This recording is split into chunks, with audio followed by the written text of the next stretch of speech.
Hey guys, so today we're going to be reading two chapters. Sorry I did not post Wednesday. I didn't have the time to edit at all. So, we're going to be reading two chapters and then on Wednesday we're going to be reading another two chapters and that's going to be the end of the story. So, leave some book recommendations that you guys want me to read in the comments so that way I can start finding them and then looking over them. So yeah, let's get started. Chapter 16. Bakugo stayed silent after that. He felt the anticipation practically prickling his skin, but he also felt the hollow ache in his chest from the understanding that he's most likely going to be let down with the come out. The second the elevator door slides open, Bakugo had a thought struck his mind. He felt like such an idiot for not doing it sooner, but he didn't dwell on that. He quickly exited the elevator and also snatched his phone out of his pocket. Without even glancing at it, he dialed his mother's number and placed his phone to his ear. After the second beep, his mother's angry night voice screamed out the phone. What the living fuck could be so important that you had to wake me up at fucking 1 in the goddamn morning? She screamed, venom leaking from her voice. Bakugo hissed at the extreme loud voice and turned down the volume. It's about Inko, he stated, taking a hesitant glance over at Izuku. The greenette flinched, but understood why Bakugo was calling Mitsuki. Inko? What happened to Inko? Mitsuki's voice quieted down. However, there was no hiding the urgency in her tone. Bakugo stayed silent for a moment, trying to find the perfect words to tell his mother. However, he just couldn't. He wasn't good at telling bad news to people, or at least doing it without making the person cry even harder. Before Bakugo could even try to explain it, his phone was slowly taken out of his grasp. He glanced back over at Izuku and watched his mouth form a "let me" as he put the phone to his ear. His voice quivered, but he continued. My mother, well, the doctor said that she overdosed. We are at the hospital. He continued at that, unable to continue. He stopped at that, unable to continue. He quickly handed the phone back to Bakugo, who sighed and placed it back to his ear. Which hospital? Mizuki asked. In the background, you could hear waking Wazuru up and forcing him out the door and into the car. Tokyo Hospital, room 815, he responded, and the call ended. As it did, Izuku and Bakugo were met with the door to room 815. Both boys paused, taking an extremely deep breath before Bakugo finally slid open the glass and pushed past the curtain. Inko Midoriya laid in a bulky hospital bed, tubes connected through her nose. She looked sickly, her cheeks sunken in, extremely pale. The roundness of her face was long gone from the last time Bakugo had seen her. Her hair was thin and fragile, sticking every which way on the silk pillow. There was a large bandage on her shoulder that wrapped down her right arm. A few needles down her drip, and other medications were placed on both of her arms. She was also extremely thin, unhealthily thin.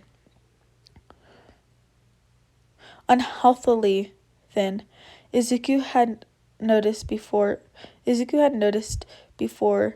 but he never saw the extent of what her eating habits had done to her. She just looked so fragile, like paper-thin glass. Izuku stopped dead in his tracks and stared in disbelief and horror. He covered his mouth to conceal his gasp. His vision went blurry once again, as new tears jumped from his emerald eyes, silently falling down his freckled face. He began running forward and carefully embracing his mother. She slowly stirred, barely opening her eyes. Izuku stared into her red-rimmed green eyes and found himself sobbing into his mother's chest, whispering apologies to her. She gently grasped his hand with her pale, weak hand. Her hand was rough and dry, but it still gave Izuku the sense of comfort he had loved since childhood. He grasped back almost urgently. I'm sorry I wasn't there for you. I'm sorry. She carefully placed her finger in front of his mouth, silencing him. Izuku, I love you. This isn't your fault, she croaked, giving him a tired smile. Izuku couldn't stop the tears from flowing down his face. He hadn't cried this hard in a very long time. As they were having their long-awaiting moment, Bakugo had stepped outside, giving them some privacy. He also had a doctor come up to him, asking who he was and whatever else he needed. Once he explained who he was and who he was with, the doctor began walking Bakugo through what was happening with Inko. He explained that this was just in case. Since Inko had overdosed, her body had begun shutting down. It was slow at first, so the doctors thought they would be able to stop it. However, when they began working on her, there was a complication. Apparently, there had been damage to her lungs that they hadn't noticed before. It was increasingly worse while under anesthesia, and they had to stop working on her. After a couple tests, they ran into the problem that the drug she took causes her lung to begin to collapse. After that, they got more and more bad news. Her left liver was shutting down. She had difficulties doing simple tasks. And since yesterday morning, she was having problems remembering her past. The doctor told Bakugo that the only thing she remembered only went back to a few months. He told Bakugo the terrible news that she most likely only had a few days left. If they are correct, then her left liver will completely shut down, and so will her right. By next week, her lung will collapse and she will be gone. He told him that they are doing absolutely everything in their power to keep her alive. Right after Dr. Marchiki finished, Mizuki and Mizar rounded the corner to the hall, and Mizuki had began running towards the door, hurrying inside. Marzu stayed back with the doctor and Bakugo. Izuku turned his head as he heard the curtain being quickly pushed aside. He met Mizuki's gaze and saw her pupils shrunk and her eyes began to water. Izuku glanced back at his mother. Do you mind giving us a moment, Izuku? She whispered to her son. Izuku nodded and sniffed, leaning down and kissing his mother's forehead. He shakingly got up, giving his mother a depressing smile, and slowly turned to leave. As he passed Mizuki, she gave the green a hug, then continued over to Inko. He sighed and pushed past the curtain, surprised to find Bakugo, Mizuru, and the doctor. Izuku Midoriya? I'm Dr. Marchi. We spoke on the phone, the doctor calmly stated. Izuku nodded, wiping his face. I'll leave you all for a little. However, Mr. Bakugo, Mizuru nodded. Do you mind coming with me? I have a few things I need to speak over with an adult. He motioned to Bakugo and Izuku. If you two need anything, please inform a nurse. There is a red button beside Miss Midoriya's bed if anything happens. Dr. Marchiki and Mizuru turned and left, leaving Bakugo and Izuku in silence, both thinking over how everything how everything happened so quickly. Izuku took a seat on one of the chairs that were placed outside of Inko's door, placing his scared hand on his wet face. Bakugo chose not to say anything yet, and instead decided to simply take the seat next to the greenette. The blonde took a long and much-needed sigh as he placed his head in his own hands. He noticed that Izuku was no longer wearing his black band. Bakugo shot his head up, staring at Izuku's wrist. The very second Izuku closed the curtain behind him.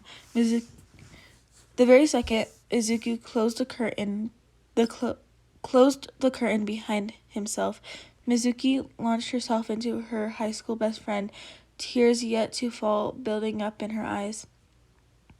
You can't leave me, Mizuki whispered, grabbing tighter into Inko. The frail mother slightly broke apart from the hug and put a hand to Mizuki's face. I'm sorry, is all she said before weakly hugging back. Mizuki and Inko had known each other since freshman year of high school. Inko usually kept to herself. She was not the most social person, or at least that's what she let on.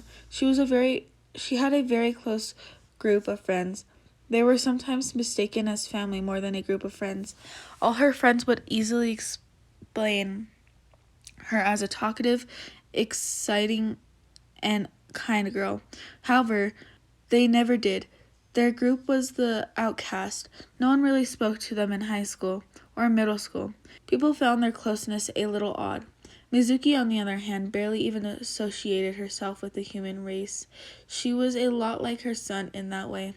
She had one close friend, or at least that's what people had assumed after some seniors had gone snooping in her phone that lived miles and miles away. Inko and Mizuki never spoke before, only ever passed each other in the halls.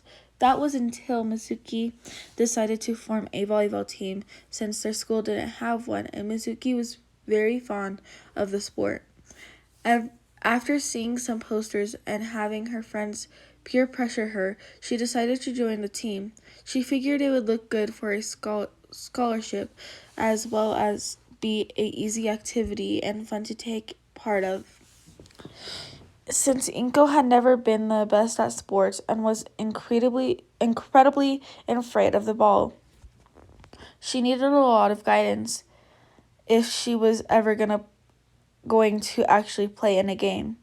That's where Mizuki comes in. Since she was the best player and the best teacher on the team, she put it on herself to teach Inko. It took an incredibly long time, but she finally became an extremely great player, almost as good as Mizuki on her best days.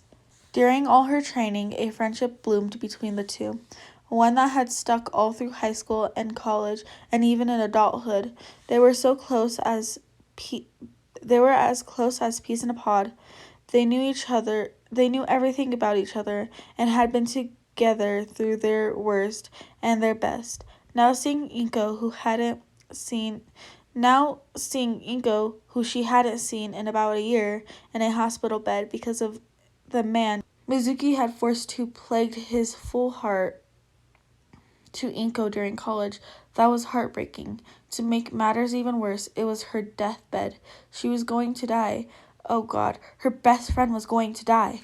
Mizuki didn't even know how to respond. Her first emotion was pure anger to the one who caused this, but after the car ride there, she felt mortified and depressed. She found it insane that the same person who had once forced her to apologize to a service dog for accidentally bumping slightly into it as it was on duty, the same woman who had fought tooth and nail to allow her son to have the best childhood as possible, the same person who had found a box of abandoned puppies and without even hesitation taking them in and nursing every single one back to health and found a home for each one, was dying. She found it so absolutely absurd that someone so wonderful, so kind, so caring, had to die so damn young. For crying out loud, the lady hadn't even made it to her 50s. And just below her sorrow lingered her burning hatred for Hisashi Midoriya. She didn't care that he wasn't the main reason for Inko's state of health, but just from what Izuku had said, that his father was the one who inflicted all of Izuku's injuries, Mizuki felt she had full right to blame Hisashi for some part in this mess. But now was not the time to ask Inko any questions about it. She needed to spend much time as possible with her. You always been like a sister to me, Mizuki. Thank you for everything. Inko weakly wept into Mizuki's shoulders. Oh, shut up. I should be thanking you. Even with the situation, Mizuki couldn't help but have her normal personality. Is it bad? I'm kind of glad, Inko whispered, horror leaking into her voice. I never have to see him again, she clarified, shaking her head in her own selfishness. Mizuki didn't respond. She didn't know how to. Instead, she simply started rubbing circles on Inko's back. But I can't keep thinking. What about Izuku? She started, taking a deep breath. He still will have to face him, and if he chooses to live at home, he's still going to be hurt. Inko pulled back, staring her closest friend in the eyes. Mizuki, she whispered, holding her shoulders, promise me you'll take care of him. A single tear ran down her slightly freckled cheek. Mizuki felt her tears slowly falling. In a fit of emotion, she grabbed onto Inko. I promise. I fucking promise, she whispered into Inko's shoulder. I'll keep him safe, and Mizuki paused, taking a deep breath. It might be useful to try and get him and Kosuke closer. Izuku's going to need someone who understands him. Inko slowly shook her head. A fond smile plastered on her face. Kosuke might be a dick, but he has a soft side. I've seen it. Mizuki let out a small laugh. Inko and Mizuki pulled apart, both smiling. I trust no one more than I trust you to know him. Inko wholeheartedly responded. Now, how about we wish them both a happy birthday? I can bet you hadn't wished him one yet, and Izuku has something you might want to see. Okay, guys. That was chapter 16. So I'm going to be reading chapter 17, and then I will read chapter 18 and the last chapter 19. But right now is chapter 17. So let's get started on 17. Chapter 17. Red. Red is all Kosuke could see with his blurry vision. It was late and his body was telling him to fall asleep, but he refused to. And all the consequences for that is now he couldn't clearly see Izuku's mark. He blinked, rubbing his palms against his eyelids and peering back at Izuku.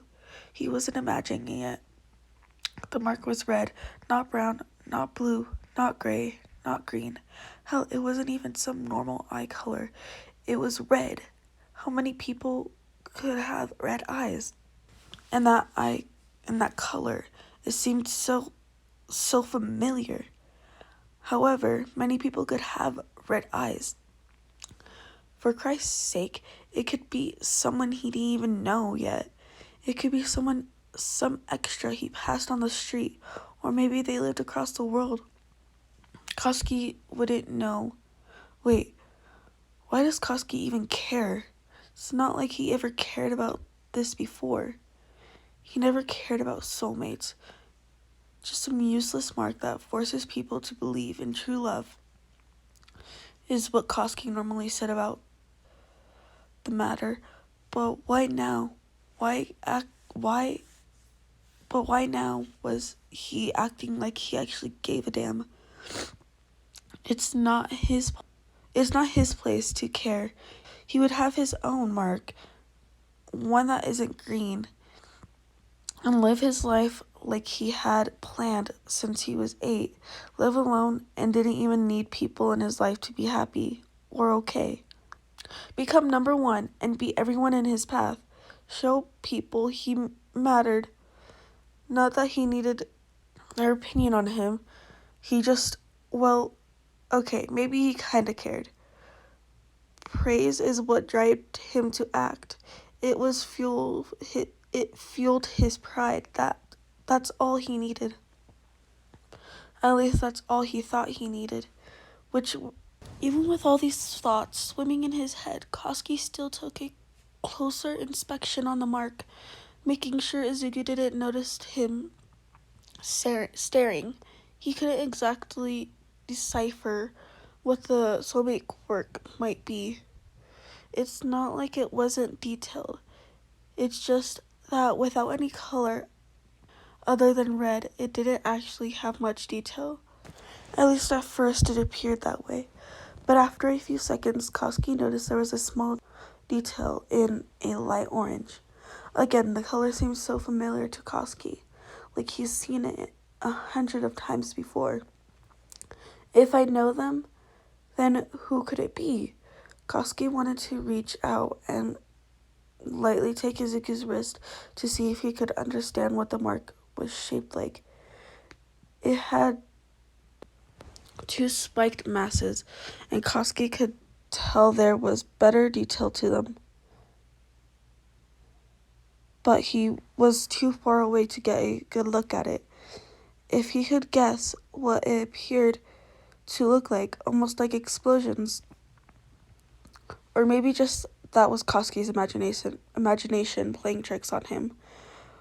For all he knew, it could mean to represent a damn red bush. A spiky bush? Maybe. But it didn't look like a bush. Wait, maybe Kirishima? Red eyes, and hell, that could pass for a rock. Kirishima had cracks all over when he hardened his body. So maybe it was meant to represent that. Or maybe Koski was just looking way too much into this.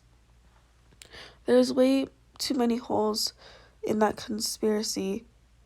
Not to mention Kirishima had a yellow mark, for crying out loud. Who could it be? Izuku moved his arm, admiring the mark. His mother had said it seemed his soulmate was pretty healthy, since there wasn't too much detail on each one. Now that he took a closer look at it, there was way more detail than he first saw. His mark could very much still be somewhat appearing, so it wasn't that big of a deal. But what if it got even more detailed than this? The color seemed almost homey to Izuku. It reminded him of his childhood for some reason, and it just made him feel warm, like he was sitting in front of a fireplace, sitting on a cup of scalding hot cocoa while being swaddled in a warm fuzzy blanket. It felt right, and something deep down in Izuku made him feel like he had seen this color of eyes before, but he couldn't just pinpoint who it was. Izuku never made eye contact with people. He learned quickly that his father didn't enjoy him looking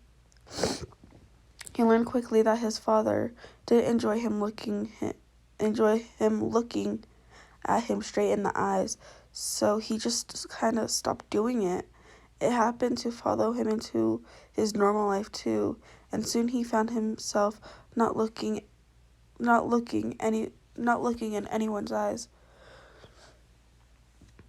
He never got a good view of people's eyes, so he was just going out of memory from a year. but no one he thought of really fit the color exactly, and even if he thought they were close, the shape of the mark made them immediately out, such as Kirishima. He had red eyes, a lighter red than the mark, but still close. But even without taking his but even without taking his already developed mark into conversation, he just didn't fit it. His mark wouldn't fit the his quirk did not fit the mark at all. It reminded Izuku of those cartoony explosions that he would see in his comic books. That made the mark even more of a homey feeling to Izuku. He sighed as he traced his pale fingers around the outline of each of the two masses, admiring how the copper orange mixed with the red to create deeper details, adding each shape to each of them. Add some shading to each of them. It wasn't the most detailed mark Izuku had ever seen, but he could tell this person had a few of their own personal demons, but Izuku felt the need to help them through it, and it would probably benefit his own mental health too in the long run. The orange even faded out around the two masses mixed with a bit of red, and it appeared almost like smoke emitting from them. It wasn't much, but that made Izuku glad. He also noticed that his scars that used to be there were gone, as if the mark had healed his cuts. Tears welled up in Izuku's eyes, and he just couldn't hold them back. Silently, the tears leaked out and fell down into his lap.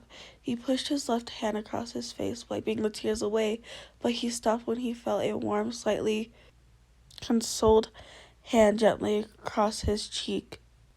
Izuku glanced up at Koski and gave him a small, weak smile. The blonde hummed and continued to gently rub away the green at tears. He still wore his signature scorn, but even Izuku could tell if it held no malice, and if Izuku would actually look Koski in the eyes, he would notice the sympathy, care, and affection that beamed in his scarlet orbs. Izuku melted into the blonde's touch and hesitatingly leaned into the touch. The male next to him felt his heartbeat attack his ribcage, and his scorn immediately turned into a light smile. Izuku scrunched his nose up at the change, teasing the blonde. He smirked at the greenette and pushed a strand of his curly green hair behind his ear. The two boys shared their moment, neither of them pulling away, neither of them noticing as they got lost in each other's embrace, and neither of them paying any attention to their surroundings. So neither of them noticed as Mitsuki popped out of Inko's room and went to call them, but stopped with her jaw hanging open as she noticed the scene that just was presented to her. She blinked rapidly, thinking her eyes were tricking her.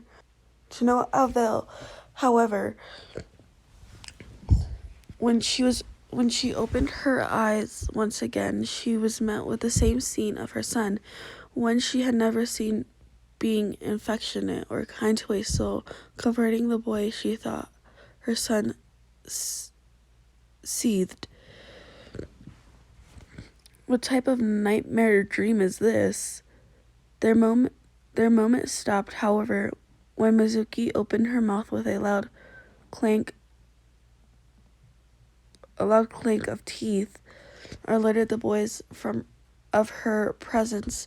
They immediately pulled back, both of them turning a light shade of pink. Mizuki continued to not saying anything. Old hag? Koski snapped his fingers and looked up from his chair. Izuku frowned at his loss of warmth being followed behind the blonde. Is everything okay with Auntie? Why are you standing there? Mizuki calmed down after a second and cleared her throat. Inko wants us all in there. She pointed behind her into Inko's room and glanced around the hall. Hey, Brat, where's your father? She questioned, still peering around the place for her husband.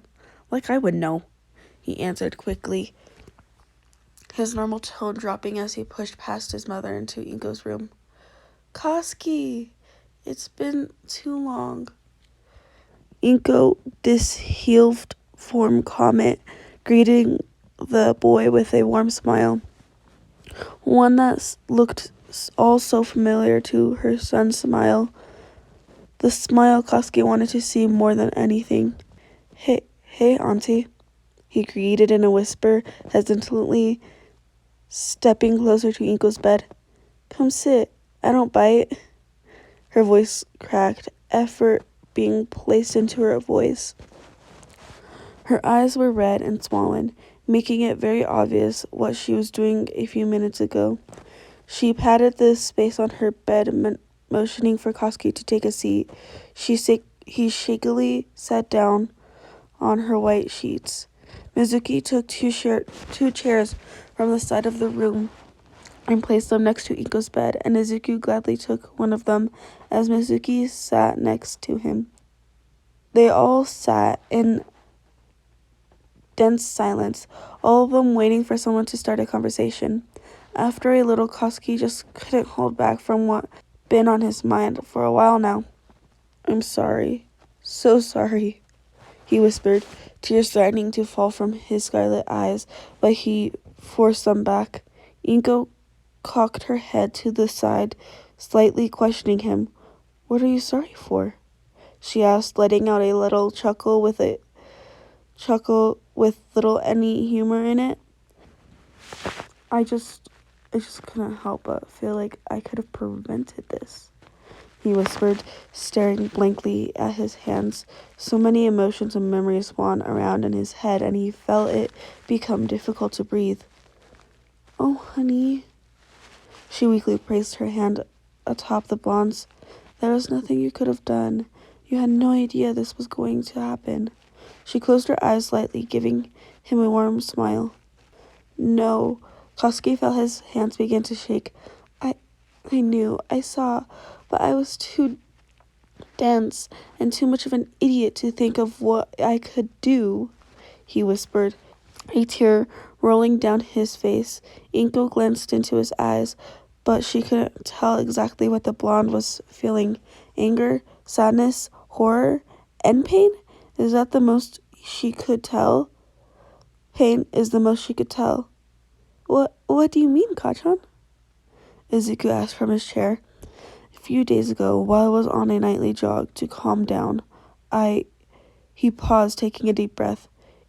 Your house felt weird, different. Somehow, something seemed off about it, and my instincts kicked in. I walked up to your door, and I was about to knock when I heard stuff that definitely wasn't meant to happen, he whispered.